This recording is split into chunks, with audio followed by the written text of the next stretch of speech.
विचार करिए कि कृष्ण के अतिरिक्त किसी और को स्वीकार करना ये सरल सहज नहीं रहा होगा। द्रौपदी जैसे भक्ति पूरित हृदय के लिए, जिसने प्राणों से आराधन किया आज तक, चिर प्रतीक्षा, जिसने प्राणों से आराधन किया और एकाएक पहली बार द्वारिकाधीश सन्मुख आए और एकाएक द्रौपदी से आकर कह दिया कि मैं नहीं, कोई और, कहीं और मन लगाना होगा। देखो भाई, किसी के भी कहने से मन कहीं नहीं लगता, किसी के भी कहने से तन लग जाएगा, बुद्धि भी शायद थोड़ी देर को लग जाए, पर मन तो नहीं लगता भाई। और प्रभु ने कैसी कठिनतम परीक्षा द्रौपदी के सन्मुख रख दी कि कृष्णा, तुम्हें अपना हृदय कहीं और निवेदन करना है, मन ही कहीं और लगाना है। और प्रस्तुत हो गई द्रौपदी। अग्नि और काष्ठ के संघर्ष से जो स्फुलिंग उत्पन्न होता है, द्रौपदी ने विचार किया, अरे उसी संघर्ष से मेरा जन्म हुआ है और मेरा जीवन संघर्ष से पूरित हो जाए, इसमें क्या आश्चर्य है। एक बात यहां पर मैं अवश्य कहना चाहूंगा कि विधाता ने यदि आपके हिस्से कोई कठिन कार्य दिया है तो आप विश्वास रखना, उस कठिन कार्य को पूरा करने की कोई विशेष सामर्थ्य भी आपके पास होगी, क्योंकि ऐसा प्रभु का स्वभाव है। वो कार्य बाद में देते हैं, उस कार्य को करने का सामर्थ्य पहले प्रदान करते हैं। आपके हिस्से यदि कठिनाई आ रही है ना, तो घबराइए मत, उस कठिन कार्य को पूरा करने का सामर्थ्य प्रभु ने आपको अवश्य दिया होगा। वो लुका छिपा कहीं आपके जीवन में होगा, प्रकट हो जाएगा, पर विश्वास नहीं छोड़िएगा, प्रश्न चिन्ह मत लगाइएगा ईश्वर के विधान पर। मुझे ऐसा लगता है आप और मैं भक्ति के मार्ग पर आगे बढ़ रहे हैं, हम भजन के मार्ग पर आगे बढ़ रहे हैं, कोई प्रश्न चिन्ह न लगे कभी ईश्वरीय विधान पर। उसने दिया होगा, आपको सामर्थ्य दिया होगा, नहीं तो देने के लिए वो प्रस्तुत होगा।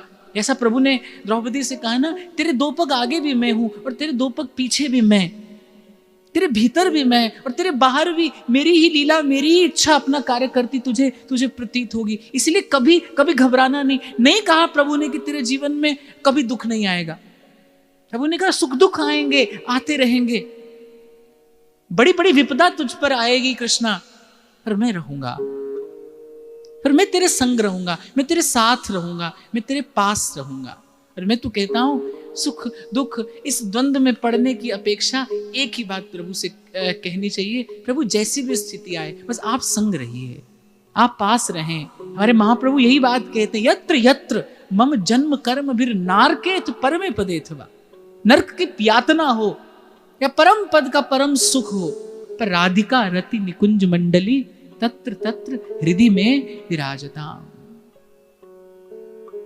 महाराज द्रुपद से कहते गए द्वारिकाधीश की स्वयंवरा है, ऐसी श्रेष्ठतम कन्या को बिना स्वयंवर के किसी को नहीं दिया जा सकता। संकेत कर गए कि आप स्वयंवर की रचना करिए और बता भी गए द्रौपदी को कि हृदय मुझसे हटाकर बस मेरे निकट ही रखना है, कहीं और नहीं ले जाना।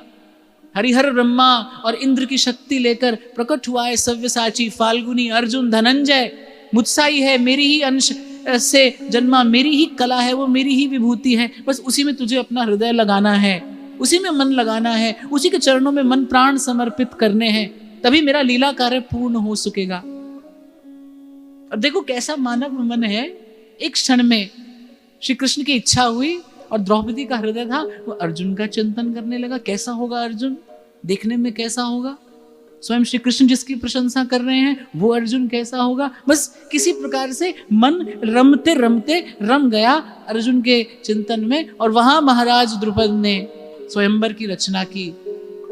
देश विदेश से बड़े बड़े श्रेष्ठ महाराजा, राजकुमार, वीर, विद्वान, बुद्धिमान, बलवान, गुणवान, गुण संपन्न राजकुमार, राजा आ रहे हैं उस स्वयंवर के लिए। स्वयंवर की रचना हो गई और कहते हैं कि स्वयंवर से ठीक 15 दिन पूर्व पूरे पांचाल में दिव्य भव्य उत्सव मनाए जाने लगे। जिन लोगों ने कभी स्वर्ग के सुख की कल्पना की होगी, उन्हें वो स्वर्ग का सुख भूमि पर उतरता हुआ प्रतीत होने लगा। ऐसे अद्भुत उत्सव की रचना पांचाल में हुई। देश विदेश से अतिथियों का आना आरंभ हो गया। विद्वान, ऋषि, ऋत्विज, ब्राह्मण, गुणीजन, कविजन, अनेक अनेक प्रकार के बुद्धजन वहां पर वहां पर उस उत्सव में सम्मिलित होने के लिए आए हैं। कैसा होगा ये महा महोत्सव जब इस भरत खंड की सर्वश्रेष्ठ कन्या याज्ञसेनी का स्वयंवर संपूर्ण होगा। वो तो दर्शनीय उत्सव होगा, चलकर उस उत्सव का आनंद लेना चाहिए। और उत्सव से ठीक एक दिन पहले द्रौपदी अपने महल के उद्यान में अपनी सखियों सहचरियों के संग कुछ वार्ता कर रही है। सखियां सहचरियां कुछ छेड़छाड़ सी कर रही हैं अर्जुन के नाम पर। और द्रौपदी के भ्राता धृष्टद्युम्न उन्होंने द्रौपदी को आकर कुछ ऐसी सूचना दी जिससे एक बार तो सब कुछ छिन्न भिन्न सा हो गया। द्वारिकाधीश पधारे हैं। द्रौपदी ने कहा, द्वारिकाधीश पधारे हैं, तुम्हारा मुख म्लान क्यों है, तुम उदास क्यों हो? ये तो अत्यंत हर्ष और आनंद का विषय है। अरे प्रभु जहां पधारते हैं वहां तो उत्सव होता है, तुम उदास क्यों हो?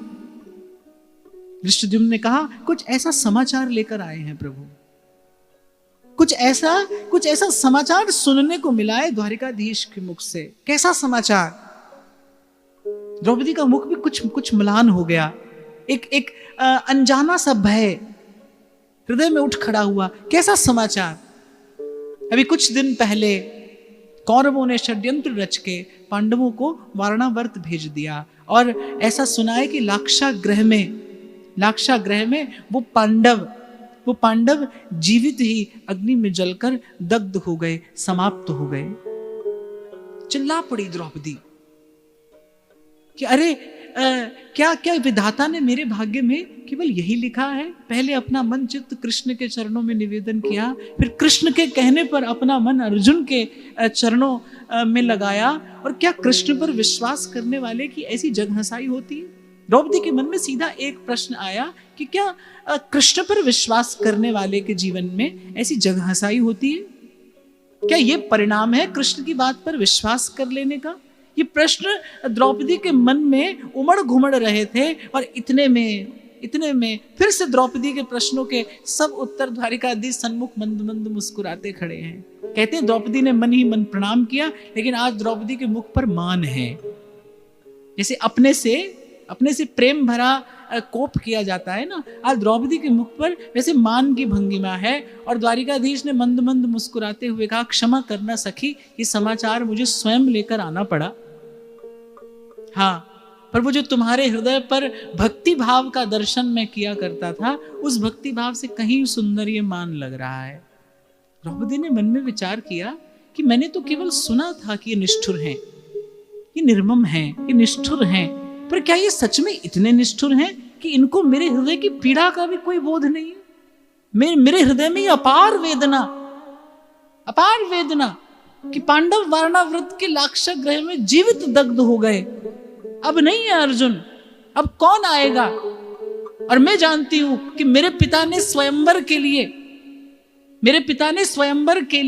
जिस नियम की रचना की है, मेरे पिता ने स्वयंवर के लिए जो शर्त रखी है, उसे कृष्ण या अर्जुन के अतिरिक्त कोई पूरा नहीं कर सकता। कृष्ण स्वयंवर में प्रार्थी ही नहीं है, अर्जुन रहे नहीं, तो क्या मुझे अब आजीवन ब्रह्मचारिणी का जीवन व्यतीत करना होगा? एक क्षण में द्रौपदी ने उसे भी ईश्वर का, अपने कृष्ण का विधान मानकर स्वीकार कर लिया, पर उसके मुख पर कृष्ण के प्रति थोड़ा रोष था। और क्यों ना हो, कृष्ण ने स्वयं सखी कहा है उसे। मित्र पर तो क्रोध किया जा सकता है, मित्र से तो रूठा जा सकता है।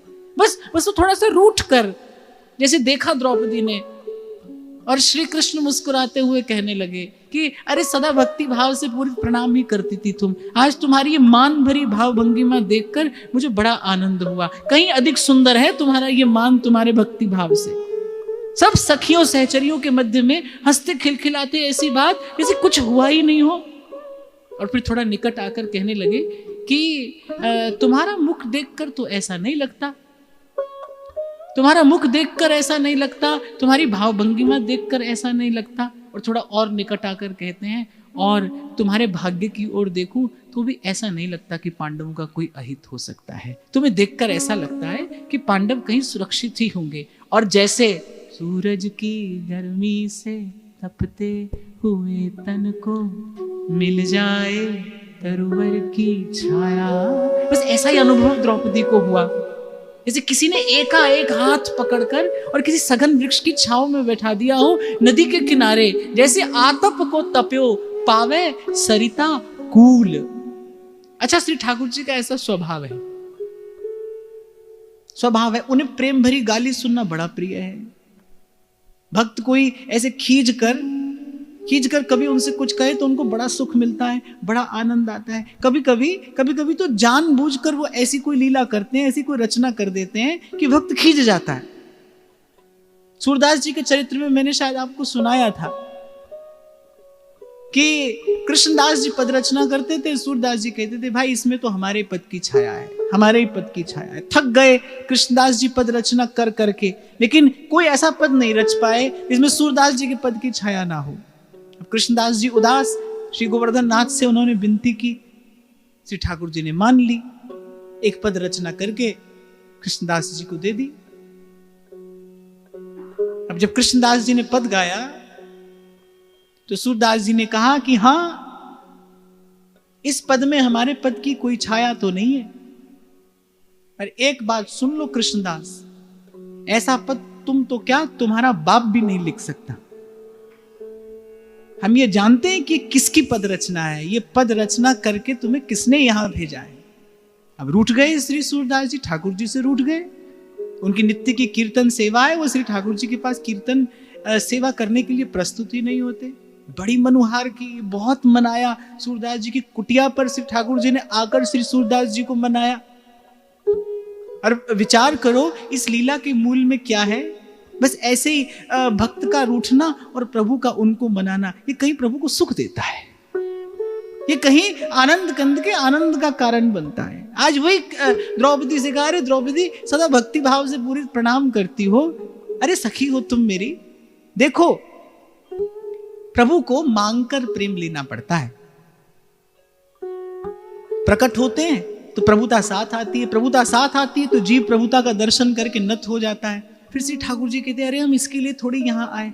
कौशल्या अम्बा के सन्मुख जब चतुर्भुज रूप लेकर प्रकट हुए तो माता स्तुति करने लगी, और प्रभु ने कहा अरे माता स्तुति क्यों करती हो।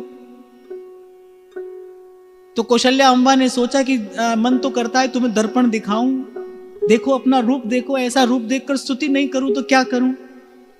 सुन बचन सुजाना रुदन ठाना, हुए बालक सुरभूपा, ये चरित जगावई हरिपद पावई, तेना परई भव खूपा।